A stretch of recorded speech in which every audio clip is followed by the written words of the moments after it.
Hi Libra, Uranus here, master weaver of mystery suspense thrillers, as well as broadcaster of astrology. I'd like to thank you first of all for being here with me today, lending me your ears, your eyes, and your time. I know it is valuable. Therefore, I will be sharing valuable information with you to help you to navigate your month by way of the cosmos. Okay, so if you'd like to learn more about Uranus, the author, you can go to the down bar, and all of my social media links are there, as well as the links for the healing chakra beads and the sun catchers. Happy Mother's Day to all the mothers out there. I'd like to say that before I start as well. In addition to that, I'd like to ask for you guys to like the video and subscribe to the channel. It does help me grow and reach the collective so that we all can navigate our month to get the best outcomes, okay? So let's get into why we're here. We're here to go over Taurus season as well as the whole of May, okay? I will be going over the major transits, both moons, and how they affect your sign.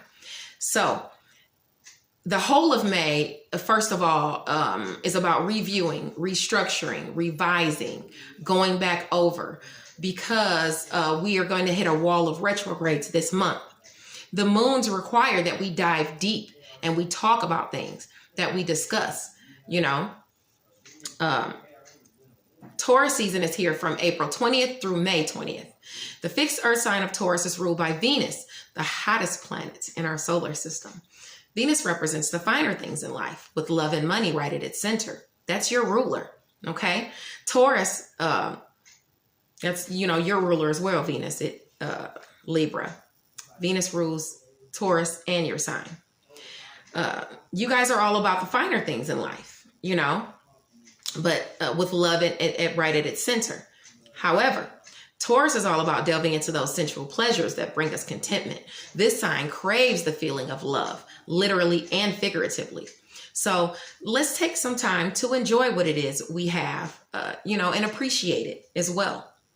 The urge to treat yourself might be heightened during Taurus season. To overindulge is one of the many characteristics of this sign. Not to give Taurus a bad rap, it just knows what it wants, and it wants a lot of it. That being said, I want you to be discerning as to how much of a glutton you allow yourself to be. If you find yourself coming into some extra cash, don't spend it all in one place. As you know, Libra, we are not out of the woods, and everyone else for that matter. Luckily, Taurus is a grounded sign, which is sure to help you put a plan of action into place to combat the current issues you may be facing. Remember, one step at a time, Taurus demands we be gentle with ourselves. Now, one tidbit I want to share with you guys I thought was really cool. My cousin Becca sent it to my email, to my messenger. On May 16th, Jupiter and Venus align with the moon, creating a smiley face in the sky. So I'll put the link to the astronomy in the newsletter, okay? It comes out on May the 1st. If you're not subscribed to the newsletter, by the way, you can put your email below and I will add you to the list. Moving along, Uranus, the planet of revolution, shocks, surprises, is in Taurus. The earth sign of Taurus reigns over our money, our values, our resources, which are all progressing forward now. However, we are having drastic changes in these areas of our lives. You know, it's drastic evolution going on. More shocks and surprises, even more, are in store this month. At the start of the month with Uranus conjunct the sun here in Taurus, okay? So with Mercury there as well, you can expect some shocking communication to come your way, okay? The sun entered Taurus, and that's for everyone. The sun entered Taurus on April 19th and remains until May 20th. Then it transitions over into chatty Gemini. Juno goes direct in your sign, in Libra, on May 26th. Juno is about marriage, commitment, relationship issues, domestic disputes, and natural disasters are all affected during Juno's shift. It's shifting on May the 26th in your sign, Libra. She wants justice, okay? Mercury, the planet of communication, skills, intellect, sales, it enters Gemini on May 11th, which can have you feeling chatty, you know, that's a welcome change, you know, because Mercury will be moving away from Uranus, from those shocks and surprises.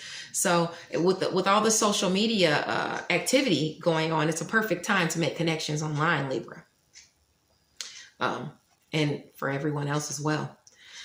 Once Mercury transitions into the sign of Cancer on May 28th, where it is debilitated, your subconscious could leave you guarded, moody, emotional. A word of advice from E-Ray is just to try and remain in the present. We will definitely move past that. Venus, the planet of romance, finances, abundance, pleasure. It goes retrograde in Gemini on May the 13th. Love and money are a focus. More so the way you go about putting these things into action is a question. Okay, so some will get a second chance to work on the same issue. Will you handle it as you did in the past? Did you even achieve your desired result? If not, this is a chance to shift the outcome. Okay, drastic changes in appearance is something I don't recommend during Venus retrograde. It's about beauty. It's about how you look. So if you go chopping off your hair or dyeing it or getting cosmetic surgery, you might not like it when the planet goes direct. Not that I think you can really get cosmetic surgery right now with what's going on, you know.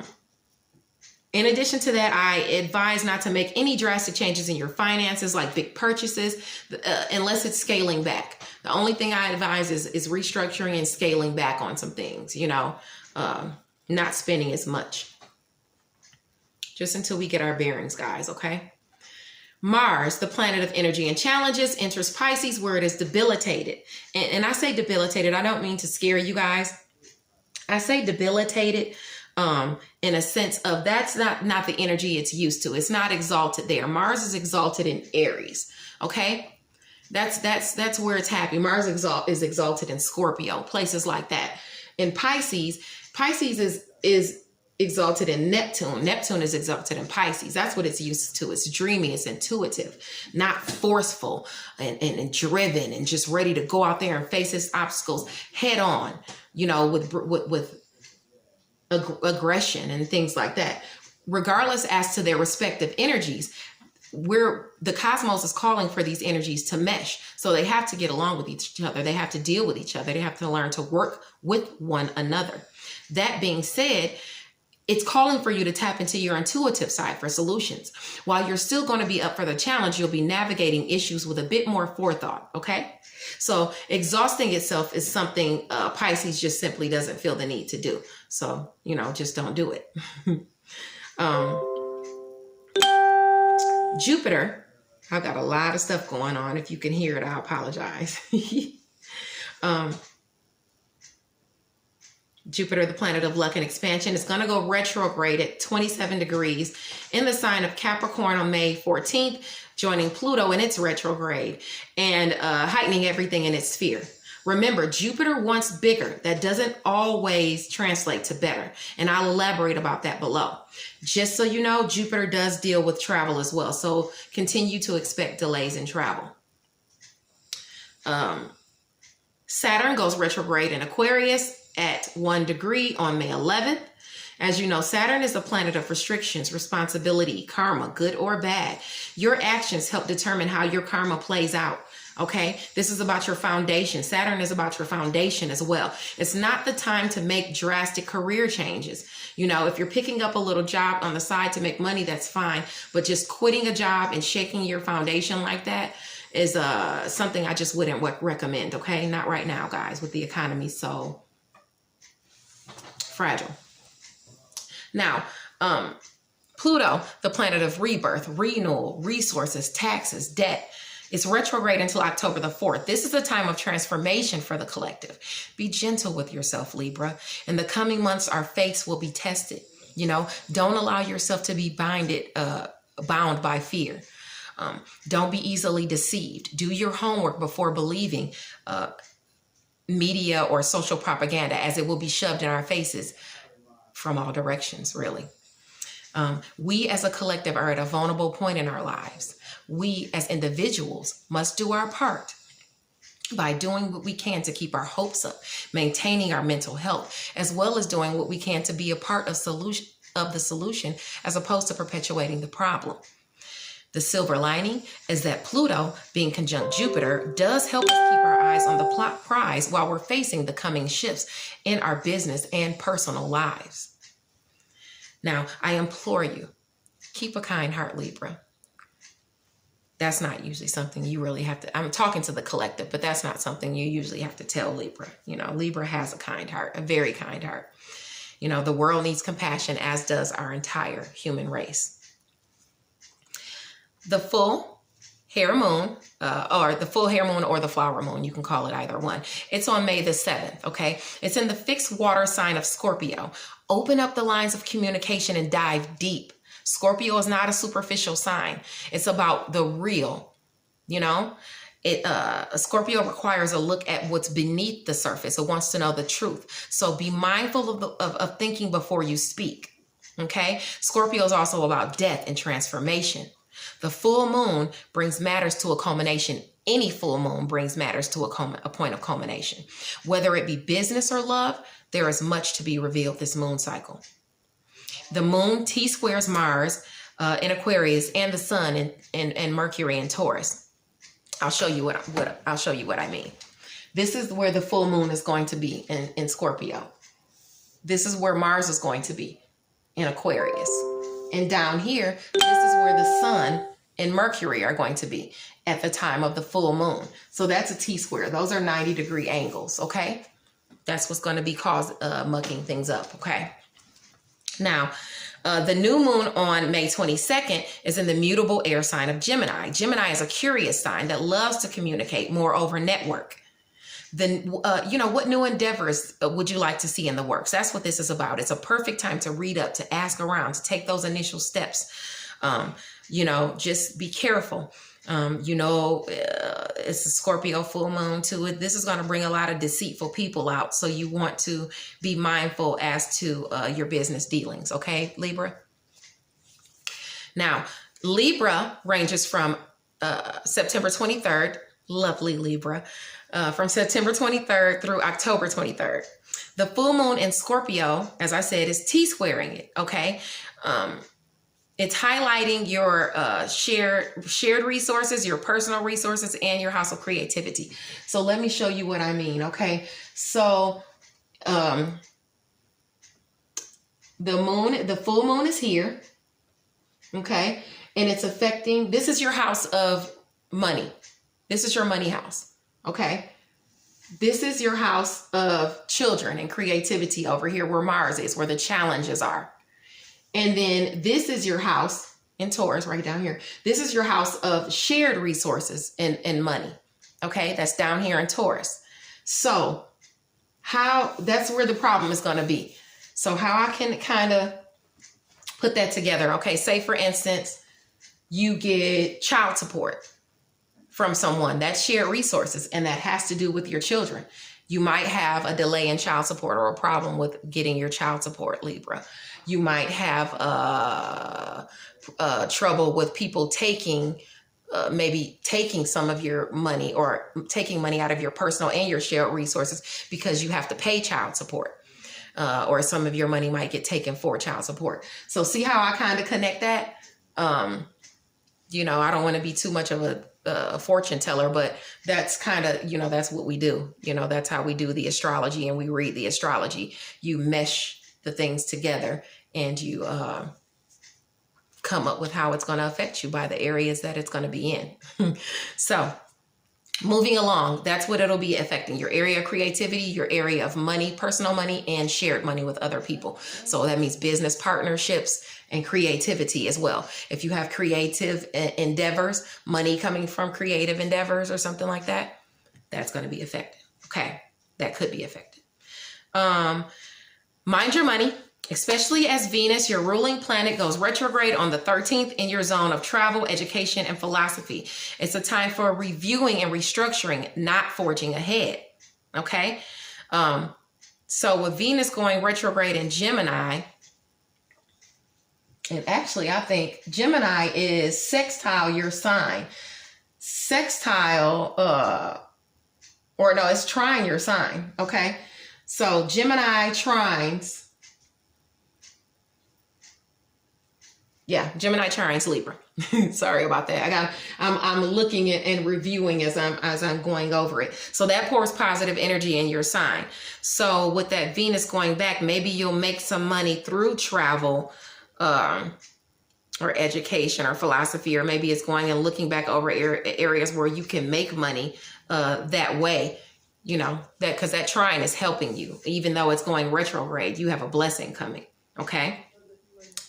Talks of education, philosophy, and travel are a focus. You know, once the sun moves into Gemini, and once Mercury moves into Gemini on the 11th, okay? The sun moves there on the 20th, Mercury moves there on the 11th. And as I said, it's your sister sign, so it pours positive energy into your sign. So look for blessings coming that way, whether it's taking a class, education, whether it's travel, somebody buying you a car maybe, or, you know, you getting a ride somewhere where you previously didn't have one. I don't know. You know, it could be any of those things. Either way, it's a blessing.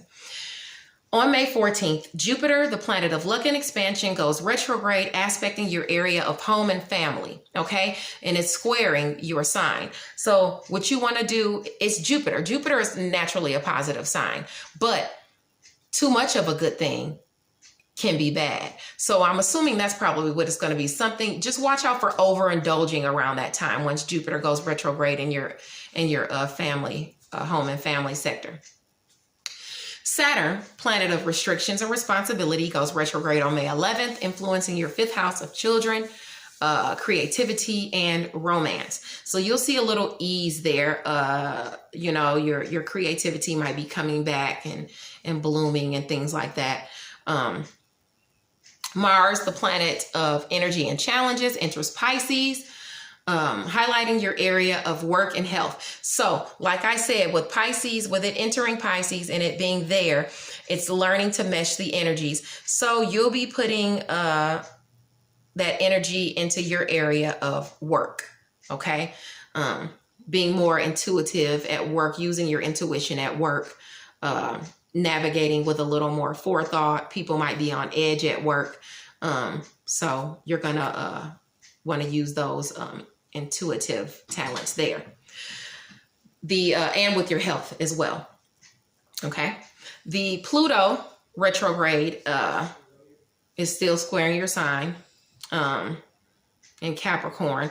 So you might have some issues with, debt, taxes, resources, rebirth. So you want to do some restructuring as far as your finances, definitely Libra. Juno goes direct in Libra on May 26th, helping Libras to find love, to balance love, or even obtain justice in love. The new moon on May 22nd in Gemini highlights your sector of travel and education. And like I said, it trines your sign because it is a sister sign of yours. So expect blessings from that new moon. Okay? Thank you, Libra. Have a wonderful month of May and stay safe, okay?